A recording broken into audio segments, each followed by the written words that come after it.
Humans have struggled to survive, but those living in these conditions, they have fought to live.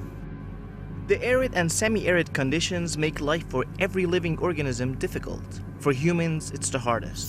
And practically nothing lives here in this hostile environment. This is a desert in Iran. And if you want to survive here, there's only one way. The key to survival lies in the hands of these people. These are the people that transform this desert into bustling cities. People that usually lose their sight for working underground, and people that live in the darkness all their lives. Calm and steady as they go in tens of meters underground, braving their lives every day to bring livelihood for others. These are the people that bring water to the cities. These are the people that dig Qanats, the veins of the desert. As I went to the city of Yazd, seeing the hustle and bustle of the city, I wanted to know more about what made these cities exist. The first place I visited was the Water Museum in Yazd. And the first thing that amazed me, it's amazing how deep down they went. These people practically lived underground. With the number of rooms in this house under the ground level, one can realize that life existed more below the surface than above.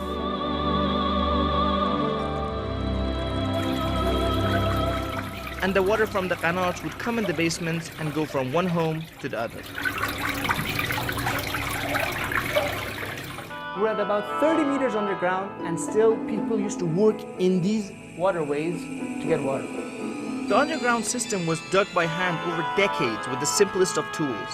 The technology was developed by Persians about 3,000 years ago, and the technique spread along the Silk Road eastwards towards China and also westwards to as far away as Spain.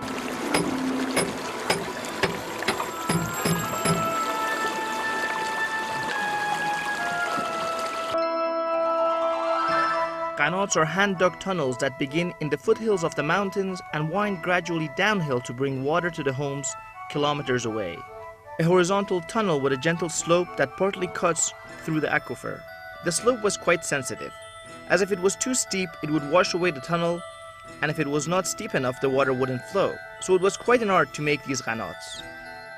Everything here was based on this technique, and the water had many uses.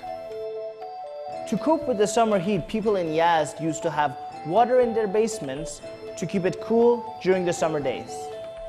Sometimes, together with wind towers, a continuous breeze was available in the summers. The water power was also harnessed to drive underground mills.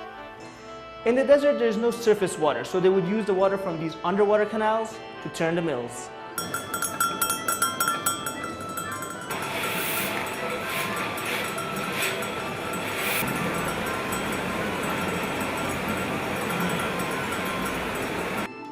Because of Iran's extensive history on Qanats, the United Nations Educational, Scientific and Cultural Organization, UNESCO, has founded a center on its research in Iran. Head of the center, Mr. Semsar Yazdi, told me how many active Qanats there still are. در حال حاضر 37,000 رشته قنات فعال وجود داره و این 37,000 رشته قنات 7 میلیارد متر مکعب سالیانه آب به بخش کشاورزی کشور تحویل میدن. And how much energy was being saved by them. یه محاسباتی هم ما یه وقت انجام دادیم که اگر این 7 میلیارد متر مکعب را در واقع می‌خواستیم از طریق پمپ، یعنی با استفاده از سوخت فسیلی یا انرژی الکتریکی می‌خواستیم استحصال بکنیم، به 800 مگاوات برق احتیاج بود. به عبارت دیگه یعنی به یه نیروگاه بسیار بزرگی احتیاج بود. So not only was this water bringing life and crops, but it was also saving the environment by making one less power plant. But making these canals isn't the simplest. Those that worked here, the Moghannīs, were ready to die every day.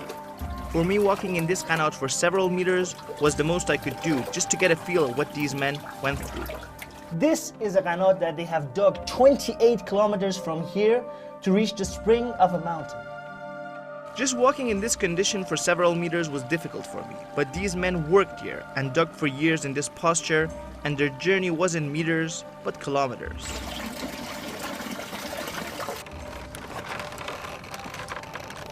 Mr. Labaf Khaneki also told me about the oldest Qanat in Iran that is located in northeastern Iran, dating back to 2,700 years ago. And he said it still has water in it. The deepest Qanat is located in the province of Khorasan. The deepest Qanat is the Qanat of Qasab Gunabad. This Qanat, the deepest point of this Qanat is about 300 meters deep.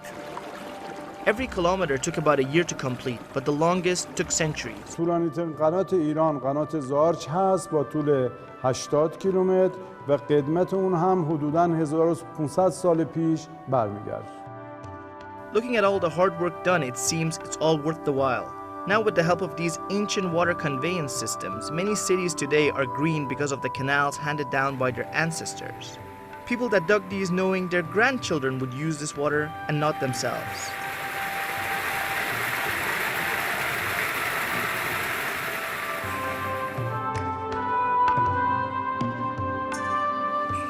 These long stretching trees and this water are the result of decades of work underground by hardworking men. This is not normal water. Pedram Khoedadi for Iran.